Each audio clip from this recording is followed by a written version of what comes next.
செயல் தலைவர் அப்படிங்கிறத அவர் ஏற்றுக்கணுங்கிறத அவருடைய டிமாண்டு. பட் அவர் ஏற்றுக்கலை. யார்? அன்புமணி இன்ன வரைக்கும் ஏற்றுக்கலை. அவருக்கு எதிரான விஷயங்களே அவர் பண்ணிகிட்டே இருக்கிறாரு. அதை தாண்டி இப்போ அந்த ஒட்டு கேட்கும் கருவி அவர் வீட்டில் இருந்த விஷயங்கள் இதெல்லாம் அடுத்தடுத்தது அது கேப், பெரிய கேப் ஆகிட்டே போகுது. அவர் என்ன சொல்கிறாரு ராமதாஸ், நான் தலைவர் நான் தான், என்னுடைய பர்மிஷன் இல்லாமல் நடைப்பயணம் தலைவருங்கிற பேரில் நடத்துறதையோ அந்த நடைப்பயணத்துக்கான விஷயத்தை கொடி யூஸ் பண்ணக்கூடாது, ரெண்டாவது என் பேரை யூஸ் பண்ணக்கூடாதுன்னு ஏற்கனவே சொல்லிட்டார் அவர். இனிஷியல் ஆர் அன்புமணின்னு ஒன்று போட்டுக்க, பட் அன்புமணி ராமதாசன் போட்டுக்க கூடாதுன்னு சொல்லிட்டாருன்னு வச்சுங்களேன். பட் இன்னைக்கு இன்னும் கொஞ்சம் ஸ்ட்ராங்காக என்ன சொல்கிறாருன்னா, தலைமையகம்ங்கிறது சென்னையெல்லாம் கிடையாது, வாய்ப்பு இல்லை.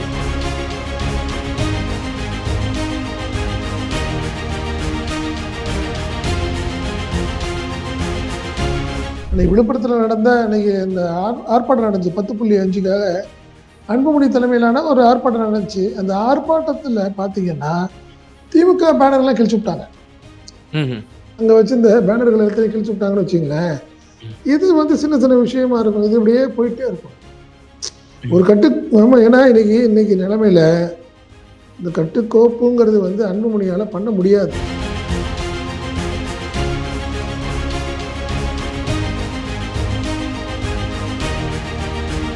ஒரு சட்ட போராட்டத்துக்கு அப்புறம் தான் ஒரு தீர்வு வரும் ரெண்டு பேத்துக்குமே. ஏன்னா இவர் கோர்ட்டுக்கு போவார், அன்புமணி கோர்ட்டுக்கு போனார்னா கண்டிப்பாக ராமதாஸ் சொல்லுவார், இல்லை நான் தான் பாமக, உண்மையான பாமக அப்படிங்கிறார். இது இன்னைக்கு ஒரு பாயிண்ட் நீங்க சொல்லியிருக்காரு ராமதாஸ்.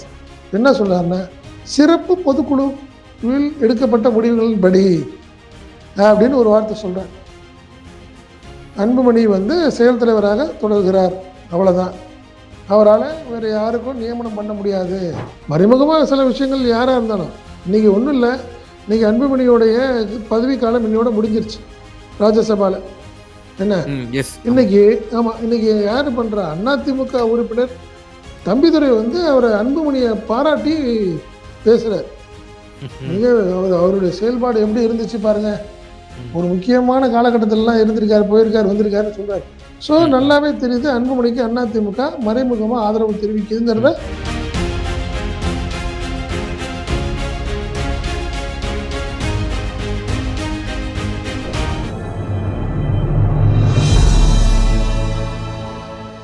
தமிழ் நியூஸ் பார்வையாளர்களுக்கு அன்பு வணக்கம். இன்றைய நேர்காணலில் நம்மோடு இணைந்திருப்பவர் தமிழ் நியூஸோட ஆசிரியர் மற்றும் பத்திரிகையாளர் திரு செந்தில் சார். சார் வணக்கம். வணக்கம். வணக்கம் சார். திரு மருத்துவர் ராமதாஸ் ஐயா அவர்கள் இன்றைய காலையில் பரபரப்பான ஒரு பிரஸ் மீட்டு, திரு அன்புமணி அவர்கள் நடத்த இருந்த அந்த 100 நாள் யாத்திரை என்பது நாளை மறுநாள் அவர் பிளான் பண்ணியிருந்தாரு. ராமதாஸ் ஐயா காவல்துறைக்கு ஒரு மனு ஒன்று கொடுத்துருக்குறாங்க. இது சட்டம் ஒழுங்கு பிரச்சனை ஏற்படும், இதற்கு நீங்க தடை விதிக்க வேண்டும் என்ற ஒரு விஷயத்த அவர் முன் வச்சிருக்கிறாரு. இது ஒரு அரசியல்ல ஒரு பரபரப்பான ஒரு சூழ்நிலையா இந்த ஒரு பிரஸ் மீட்டை பார்க்கப்படுது. எப்படி பாக்குறீங்க சார்? இல்லை, உண்மைதான். ஆரம்பத்துலேருந்தே ஒரு 2-3 விஷயம் சொல்லிட்டே இருக்காரு. கொஞ்சம் என்ன செயல் தலைவர் அப்படிங்கிறத அவர் ஏற்றுக்கணுங்கிறத அவருடைய டிமாண்டு. பட் அவர் ஏற்றுக்கலை. யார்? அன்புமணி இன்ன வரைக்கும் ஏற்றுக்கலை. அவருக்கு எதிரான விஷயங்களே அவர் பண்ணிகிட்டே இருக்கிறாரு. அதை தாண்டி இப்போ அந்த ஒட்டு கேட்கும் கருவி அவர் வீட்டில் இருந்த விஷயங்கள் இதெல்லாம் அடுத்தடுத்தது அது கேப், பெரிய கேப் ஆகிட்டே போகுது. ரெண்டாவது பார்த்தீங்கன்னா இந்த உரிமை மீட்பு நடைப்பயணம் அப்படிங்கிறத அன்புமணி ஆரம்பிக்கிறாரு. இங்கே ஆரம்பித்து கிட்டத்தட்ட திருவள்ளூரில் ஆரம்பித்து தருமபுரியில் முடிக்கிறார். அப்படி ஆரம்பிச்சுங்களா, அதாவது கரெக்டாக வட மாவட்டங்களை மட்டும் கவர் பண்ணுற மாதிரி ஒரு பிளான் பண்ணுறாரு. அவர் என்ன சொல்கிறாரு ராமதாஸ், நான் தலைவர் நான் தான், என்னுடைய பர்மிஷன் இல்லாமல் நடைப்பயணம் தலைவருங்கிற பேரில் நடத்துறதையோ அந்த நடைப்பயணத்துக்கான விஷயத்தை கொடி யூஸ் பண்ணக்கூடாது, ரெண்டாவது என் பேரை யூஸ் பண்ணக்கூடாதுன்னு ஏற்கனவே சொல்லிட்டார் அவர். இனிஷியல் ஆர் அன்புமணின்னு ஒன்று போட்டுக்க, பட் அன்புமணி ராமதாசன் போட்டுக்க கூடாதுன்னு சொல்லிட்டாருன்னு வச்சுங்களேன். பட் இன்னைக்கு இன்னும் கொஞ்சம் ஸ்ட்ராங்காக என்ன சொல்கிறாருன்னா, தலைமையகம்ங்கிறது சென்னையெல்லாம் கிடையாது, வாய்ப்பு இல்லை. இனிமே ஏற்கனவே மே மாதமே மாற்றியாச்சு. எங்கே? தைலாபுரம். ஆமாம், தைலாபுரம் தான். கண்ட இடத்துல தலைமையகம்னு வச்சுட்டு இருந்தா நான் நடவடிக்கை எடுப்பேங்கிற மாதிரி சொல்லிட்டாருன்னு வச்சுங்களேன். இதுல ஒரு முக்கியமான விஷயம் என்ன சொல்றேன்னா, தடை செய்யணும்னு சொல்றாரு. அந்த உரிமை நடைப்பயணத்தை தடை செய்யணும். குறிப்பா என்ன சொல்றாருன்னா, இதுல கொடி பயன்படுத்தக்கூடாதுன்றார். ஓ ஸோ இது காரணம் என்ன சொல்றாரு, தடை செய்யறதுக்கு என்ன காரணம் சொல்றாரு, சட்டம் ஒழுங்கு பிரச்சனை வருங்கிறார். அப்ப என்னன்னா, அன்புமணி கோஷ்டிக்கும் ராமதாஸ் ராமதாஸ் கோஷ்டிக்கும் கோஷ்டிக்கும். ஓ மோதலுக்கான வாய்ப்புகள் அதிகம் ம் ம் அப்படிங்கிறது தான். ஏன்னா இப்ப அவர் என்ன சொல்றாரு, இந்த கொடியை வந்து பயன்படுத்தக்கூடாதுங்கிறாரு. ம் அவங்க என்ன பண்ணுவாங்க, எப்படி பாமக கொடி எடுக்காம எப்படி போவாங்க அவங்க? ஆமா ஆமா கொடி எடுத்துட்டு போவாங்க. இதுல ம் வந்து ஆட்டோமேட்டிக்கா வரும். ஏன்னா ஒண்ணும் இல்ல, இன்னைக்கு விழுப்புரத்துல நடந்த இன்னைக்கு இந்த ஆர்ப்பாட்டம் நடந்துச்சு 10.5க்காக அன்புமணி தலைமையிலான ஒரு ஆர்ப்பாட்டம் நடந்துச்சு. அந்த ஆர்ப்பாட்டத்துல பாத்தீங்கன்னா திமுக பேனர்லாம் கிழிச்சு விட்டாங்க. ம் அங்க வச்சிருந்த பேனர்கள் எல்லாத்தையும் கிழிச்சு விட்டாங்கன்னு வச்சுங்களேன். ம் இது வந்து சின்ன சின்ன விஷயமா இருக்கும். இது இப்படியே போயிட்டே இருக்கும். ஒரு ம் கட்டு ஆமா, ஏன்னா இன்னைக்கு இன்னைக்கு நிலைமையில இந்த கட்டுக்கோப்புங்கிறது வந்து அன்புமணியால பண்ண முடியாது. காரணம் இன்னைக்கு அவர் வந்து தலைமைக்கான ஒரு போராட்டத்தில் இருக்காரு. அது கேப்சர் பண்ணணுங்கிற ஒரு போராட்டத்தில் ம் யாரையுமே தடுக்க முடியாது. நீங்க ம் ஒவ்வொருத்தரையும் இன்னைக்கு அவருக்கு வேல்யூவா தெரியும்னு வச்சுக்கோங்க. ம் ஸோ இது வேற மாதிரி சூழ்நிலை. சில இடங்கள்லாம் பார்த்தீங்கன்னா பெரம்பலூர், அரியலூர், நீங்க தருமபுரி இந்த மாதிரி இடங்கள்லாம் பார்த்தீங்கன்னா ரைவல் ஆயிடுச்சு. இந்த அன்புமணி கோஷ்டி, ராமதாஸ் கோஷ்டின்னு. ஏன்னா ரெண்டு ரெண்டு மாவட்ட தலைவர்கள் ஆயிட்டாங்க, ரெண்டு ரெண்டு மாவட்ட செயலாளர்கள் ஆயிட்டாங்க. ம் கிளைம் பண்றாங்க. இது எனக்கு உனக்குன்னு கிளைம் பண்ணிட்டு இருக்காங்க. இது கண்டிப்பா பெரிய பிரச்சனையா இருக்கும். சட்டம் ஒழுங்கு பிரச்சனையா ஏற்படுறதுக்கான வாய்ப்புகள் அதிகம். ம் நீங்க இந்த விஷயத்துல திமுக ரொம்ப டேலண்டாவும் கொஞ்சம் கிளவரா பண்ணிட்டு இருக்காங்கன்னு வச்சுங்களேன். காரணம் என்னன்னா, இது அப்பா பையன் சண்டை. இதுல நம்ம எந்த ஒரு விஷயத்துல போனாலும் நம்மளுக்கு தேவையில்லாம பேக் ஃபயர் ஆகும்னு அவங்க யோசிக்கிறாங்க. ஓகே நீங்களா பேசி ஒரு முடிவு பண்ணுங்க. ம் இதுல நாங்க என்ன பண்றது? இப்ப என்ன பண்ண ஆக போகுதுன்னா, டிஜிபி என்ன பண்ண போறாரு? ஆட்டோமேட்டிக்கா தடை பண்ணலாம். இந்த உரிமை மீட்பு நடைபயணத்துக்கு தடை விதிக்கலாம். தடை விதித்தால் அன்புமணி தரப்பு கோர்ட்டுக்கு போவாங்க. இப்பதான் அவருக்கு சிக்கல் வரப்போகுது. ம் ம் கோர்ட்டுக்கு போவாரு. கோர்ட்டுக்கு போனா யார் உண்மையான பாமக அப்படின்னு கிளைம் பண்ணும். இது அடுத்த தேர்தல் கமிஷனுக்கு போகும். ம் ம் என்ன இதுதான் தீர்வு ஆக போகுது. இதை டிஜிபி என்ன ஒரு முடிவு எடுக்க போறாங்கன்னு தெரியல. ம் ஒரு வேளை தடை செய்தால், அன்புமணியுடைய நடைபயணத்துக்கு தடை செய்தால், ம் அது கிட்டத்தட்ட ஒரு பெரிய ஒரு சட்ட போராட்டத்துக்கு அப்புறம் தான் ஒரு தீர்வு வரும் ரெண்டு பேத்துக்குமே. ஏன்னா இவர் கோர்ட்டுக்கு போவார் அன்புமணி. கோர்ட்டுக்கு போனார்னா கண்டிப்பா ராமதாஸ் சொல்லுவார், இல்லை நான் தான் பாமக உண்மையான பாமக ம் ம் அப்படிங்கிறாரு. இதுல இன்னைக்கு ஒரு பாயிண்ட் நீங்க சொல்லியிருக்காரு ராமதாஸ்.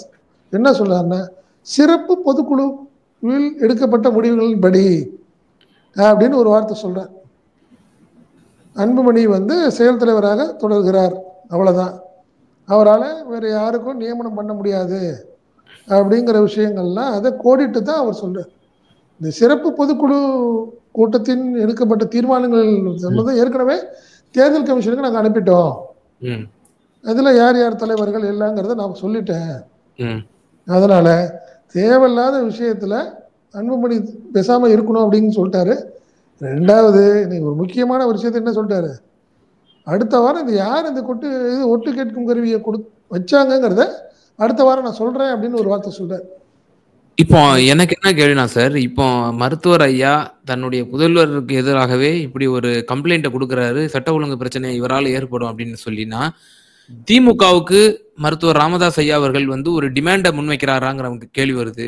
இப்ப அன்புமணி அவர்கள கைது செய்யுங்க. இல்ல அவர் வந்து வைக்க வேண்டிய இடத்துல வைங்க. வழக்கு பதிவு செய்யுங்க. இது ஒரு டிமாண்டா வைக்கிறாரா திமுகவுக்கு? ஏன்னா இப்ப வரக்கூடிய இன்னொரு தேர்தல்ல நான் வரக்கூடிய தேர்தல்ல நான் உங்களுக்கு ஆதரவு கூட தருவதற்கு நான் தயாரா இருக்கிறேன். வன்னிய சமூக ஆதரவு உங்களுக்கு நிச்சயம் கிடைக்கும் அப்படின்ற ஒரு டிமாண்ட் கூட திமுக மற்றும் ஐயா ராமதாஸ் அவர்களிடம் ஒரு அண்டர்ஸ்டாண்டிங் இருக்குமா? இல்ல இந்த பவர் பாலிடிக்ஸ் விஷயத்துல திமுக நம்மளுக்கு எந்த அளவுக்கு உதவி பண்ணுவாங்கங்கிறது அவருக்கு நல்லா தெரியும். யார் ராமதாஸுக்கு மறைமுகமா சில விஷயங்கள் யாரா இருந்தாலும் இன்னைக்கு ஒன்றும் இல்லை. இன்னைக்கு அன்புமணியோடைய பதவி காலம் இன்னையோட முடிஞ்சிருச்சு ராஜ்யசபால. என்ன எஸ். இன்னைக்கு ஆமா, இன்னைக்கு யாரு பண்றா? அதிமுக உறுப்பினர் தம்பிதுரை வந்து அவரை அன்புமணியை பாராட்டி பேசுறார். மிக அவருடைய செயல்பாடு எப்படி இருந்துச்சு பாருங்க. ஒரு முக்கியமான காலகட்டத்திலாம் இருந்திருக்காரு, போயிருக்காரு, வந்திருக்காருன்னு சொல்றாரு. ஸோ நல்லாவே தெரியுது அன்புமணிக்கு அதிமுக மறைமுகமா ஆதரவு தெரிவிக்குதுங்கிறத இன்னைக்கு ப்ரூவ் பண்ணிட்டாங்க. இன்னைக்கு பாராளுமன்றத்தில் ஈவன் எடப்பாடி அவர்களே ஓப்பனா சொல்லிட்டாருல்ல பிரச்சாரத்துல, என்டிஏ கூட்டணியில இருக்காங்க, எங்க கூட நிச்சயமா வருவாங்க பாமக அப்படின்னு சொல்லிட்டாரு. யாருடைய கூட்டணி, யாருடைய தலைமையிலான பாமகன்னு சொன்னாரா? பாமக தான் மென்ஷன் பண்ணாரு. பாமகன்னு சொல்லியிருக்காரு. ம். அதான் சொல்றேன், நீங்க அவங்க மறைமுகமா அன்புமணியை வந்து கையில எடுத்து பண்றாங்க ம். அதிமுக. என்ன நல்லாவே தெரியுது, அந்த கோபம் இருக்கு. அன்பு யாருக்கு? ராமதாஸுக்கு ஒரு கோபம் இருக்கு அவங்க மேல. நீங்க அப்பா பையன் சண்டையில வந்து குளிர் காயுறாங்க யார? BJP and ADMK. என்ன காரணம்னா இவ்வளவு நாள் அன்புமணி இவ்வளவு அமைதியாகவும் ரொம்ப சாந்தமா இருந்தவர் டக்குன்னு இவ்வளோ ஒரு பவர் பாலிடிக்ஸ் பண்ணாருன்னு எதிர்பார்க்கலங்க அவரு. ம். பையன் இந்த அளவுக்கு போவாருலாம் எதிர்பார்க்கல. அதன் பேக்கிங்ல யாராவது இருக்கணும்ல. ஆனா அன்புமணி என்ன சொல்றாரு? திமுக தான் அவரு, அவங்க அதாவது ராமதாஸுக்கு ஐயாவை பின்னாடியும் இயக்குறாங்க. திமுக தான் இருக்குன்னு சொல்றாரு. அவரை இயக்கணுங்கிற அவசியம் இல்லை. அன்புமணி இயக்கிறது தான் இப்போ எல்லாத்துக்கும் ஆச்சரியம்.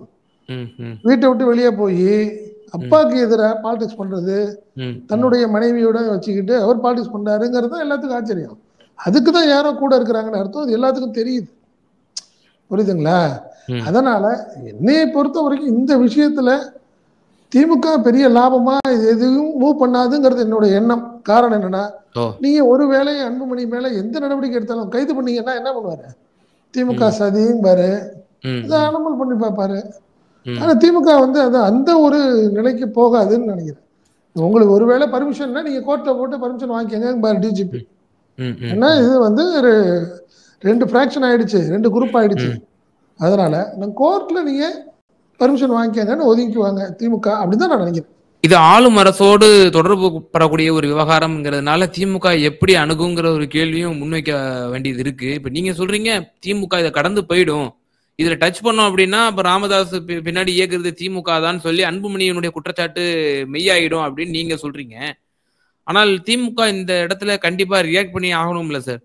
ஏன்னா இப்ப அவங்களுக்கு தான் வந்து இப்ப அவங்களோட காவல்துறை தான் இந்த ஒட்டு கேட்கும் கருவி விவகாரமா இருக்கட்டும் வந்திருக்கு, கம்ப்ளைண்ட் வந்திருக்கு.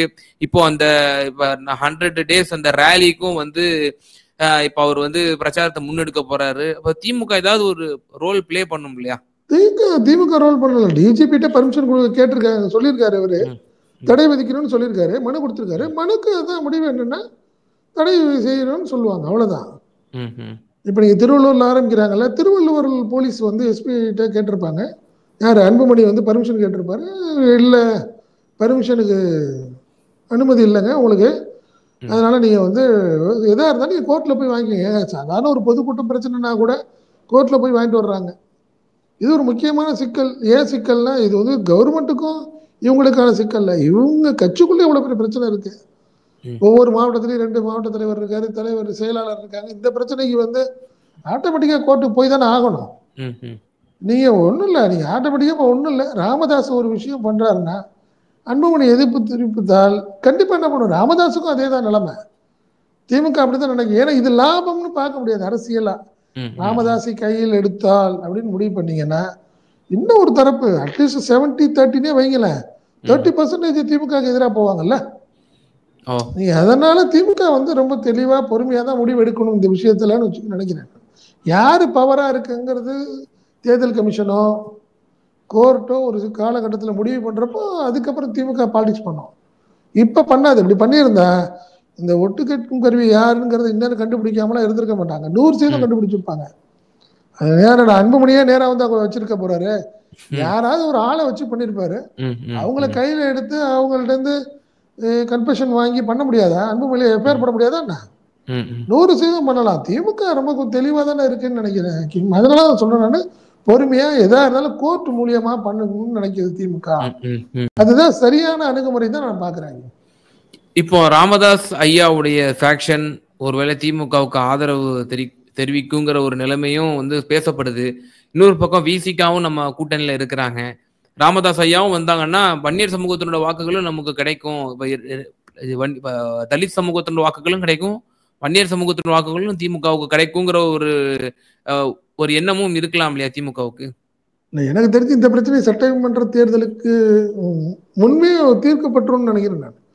ஏன்னா நீங்க சொல்றதை பார்த்தா நீங்க அன்புமணி அந்த திமுக பக்கம், ராமதாஸ் திமுக பக்கம். ஏன் அந்த கேள்வியை நான் அழுத்தம் திருத்தம் நினைக்கிறேன்னா, அன்புமணி அவர்கள் முழுக்க முழுக்க திமுக தான் விமர்சனம் பண்றாரு. 10.5 கொடுக்காததுக்கு அந்த சமீபத்தில் மேடையில கூட பேசியிருந்தாங்க, ரொம்ப கடுமையா விமர்சனம் பண்ணியிருந்தாங்க.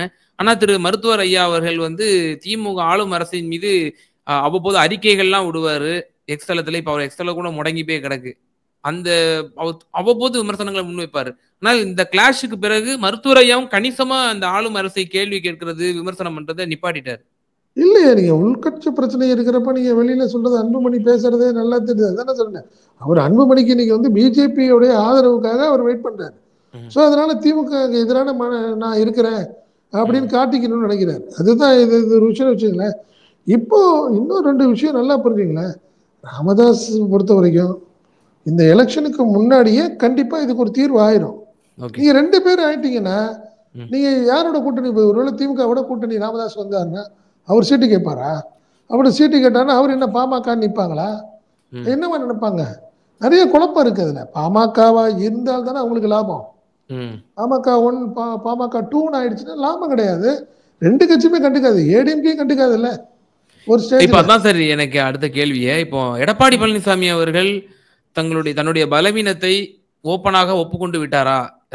பாமகவுக்கு அழைப்பு விடுத்ததன் மூலமாகங்கிற ஒரு கேள்வி அப்போதே எழுப்பப்பட்டது.